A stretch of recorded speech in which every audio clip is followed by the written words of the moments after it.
சொப்பனம் பார்க்கச்சே புண்ணியமும் தொலையும், சொப்பனம் பார்த்துட்டு இருக்கிறச்சே பாபமும் தொலையும். நல்ல நல்ல சொப்பனமா பார்த்தேன்னால் புண்ணியம் எல்லாம் தொலைகிறதுன்னு அர்த்தம்.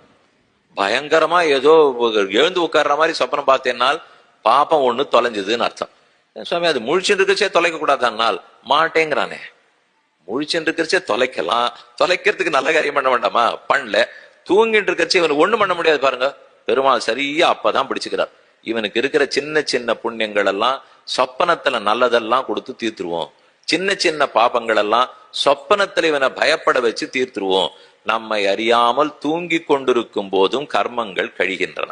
அந்த அளவுக்கு பார்த்துட்டே இருக்கிறச்சே தெரியல, தூங்கிட்டே இருக்கிறச்சே தெரியல, எடுத்துன்னு போயிடுறார். ஹரதி, அதனாலதான் திருடுகிறார். நாம் செய்த குற்றங்களை பாபங்களை நம்மிடத்திலிருந்து திருடுகிறார். ஹரிஹி, இது முதல் சொல்.